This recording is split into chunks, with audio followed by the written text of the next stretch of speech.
में ध्यान दें आप लोग एंजाइम टॉपिक के बारे में बता रहे थे।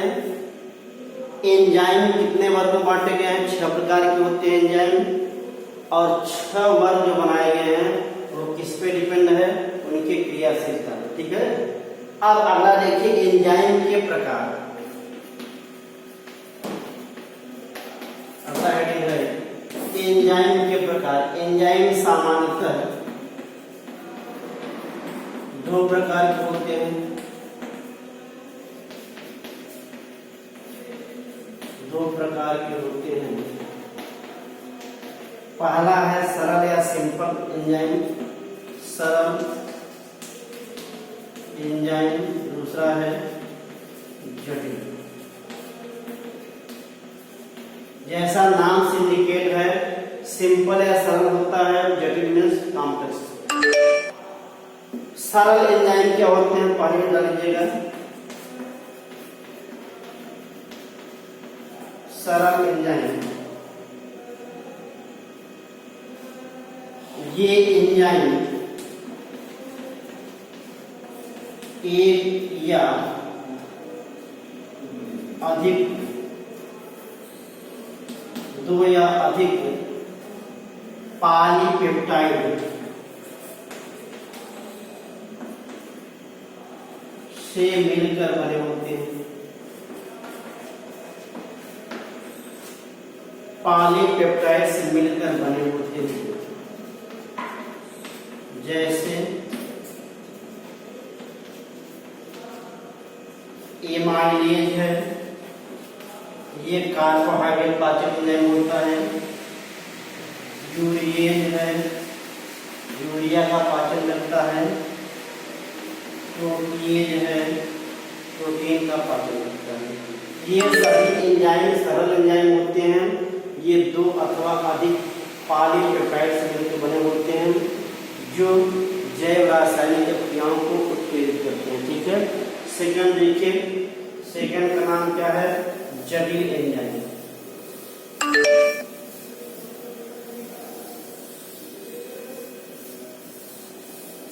जटिल एंजाइम की संरचना जटिल होती है। अगला है डालिएगा जटिल एंजाइम।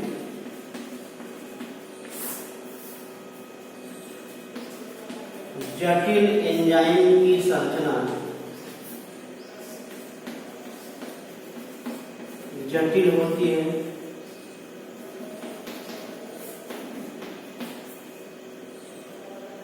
यह 2 प्रकार की पदार्थों से मिलकर बना होता है।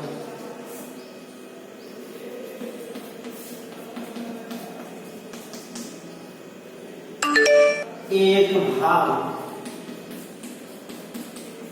प्रोटीन युक्त होता है,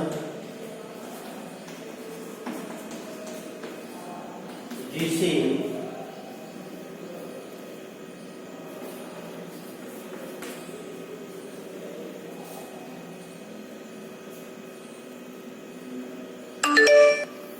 क्या कहेंगे?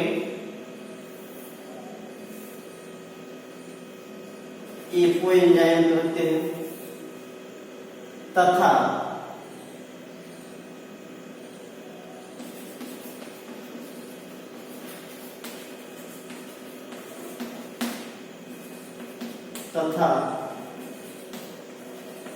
दूसरा भाग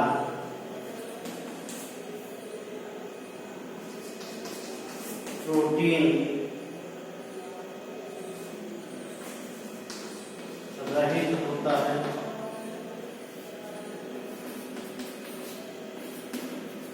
जिसे कोफैक्टर कहते हैं। ठीक, इस संपूर्ण संरचना को होलो एंजाइम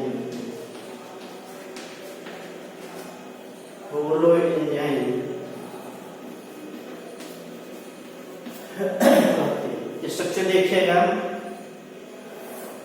ये प्रोटीन युक्त भाग होता है, ये प्रोटीन रहित भाग होता है, इसे कहेंगे इको एंजाइम।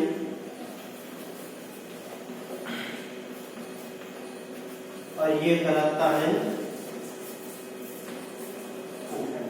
और ये पूरा क्षेत्र कहलाता है होलो एंजाइम।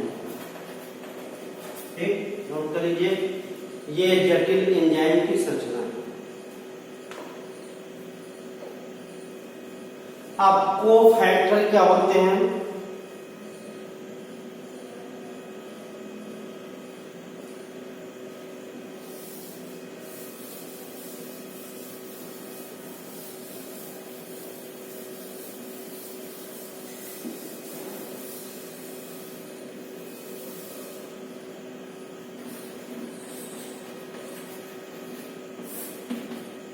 ये 3 प्रकार के होते हैं।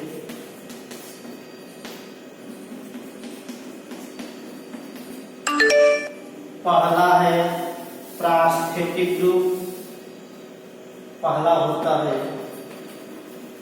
प्रास्थेटिक ग्रुप। सेकेंड है कोएंजाइम, तीसरा है मेटल आयंस। हिंदी में कहेंगे सेम नाम है प्रास्थेटिक समूह, दूसरा है सह एंजाइम, तीसरा है धातु आयन। ये तीनों क्या होते हैं? ये कोफैक्टर कहलाते हैं। प्रास्थेटिक ग्रुप क्या होते हैं? ये एपो एंजाइम के साथ रासायनिक बंध के द्वारा जुड़े होते हैं अस्थायी रूप से। ये उस समय जुड़ते हैं जब एंजाइम किसी रासायनिक अभिक्रिया को प्रेरित करने का कार्य करिएगा। प्रास्थेटिक ग्रुप पहला है प्रास्थेटिक समूह। ये एंजाइम के साथ अस्थायी रूप से जुड़े होते हैं। दूसरा देखिए, कोई एंजाइम है, ये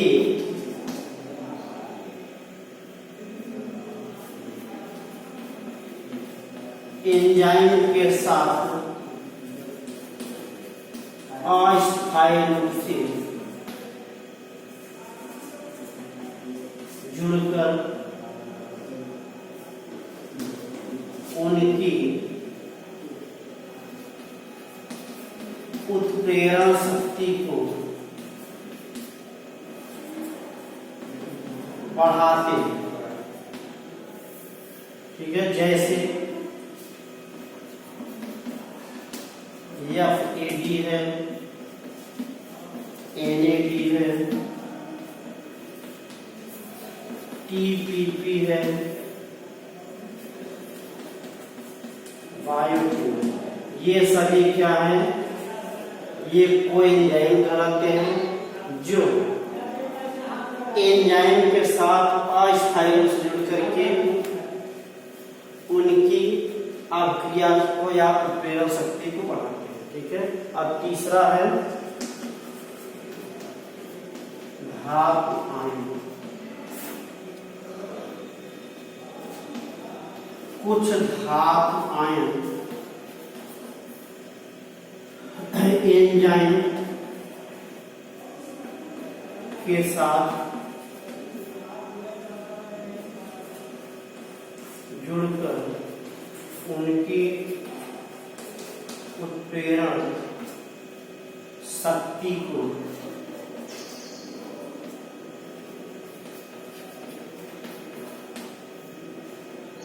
बढ़ाते हैं। जैसे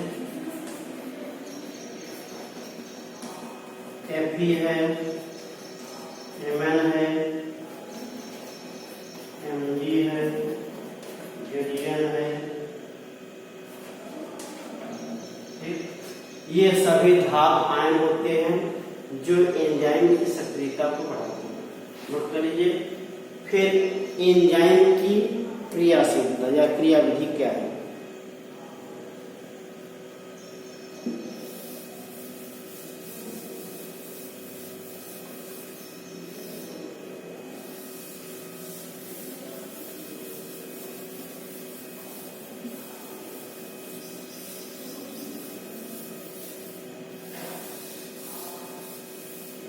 नेक्स्ट हेडिंग है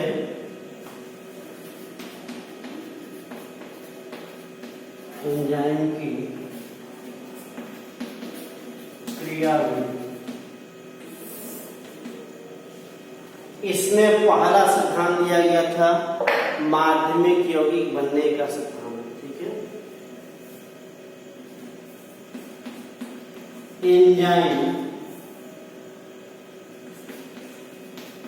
जिस क्रियाधार पर क्रियाशील होते हैं पहले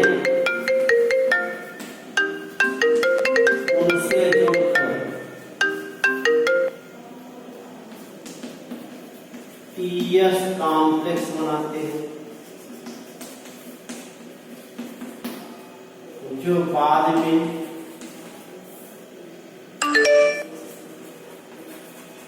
उत्पाद में परिवर्तित हो जाते हैं और एंजाइम स्वतंत्र हो जाता है। फिर जैसे यहां दिखेगा एंजाइम ई होता है प्लस एस माइनस सब्सट्रेट है, ये बनाएगा ईएस कॉम्प्लेक्स। फिर ईएस कॉम्प्लेक्स ब्रेक होगा, ई वैसे ही रहेगा प्लस पी माने क्या बना लेगा? प्रोडक्ट बना लेगा। यहां देखिएगा ई बराबर क्या है? एंजाइम एस बराबर ये सिस्टम है, नोट कर लीजिएगा। फिर दूसरा है ताला चाबी सिद्धांत, तीसरा है प्रेरित induced fit theory. Induced theory माने प्रेरित आसंजन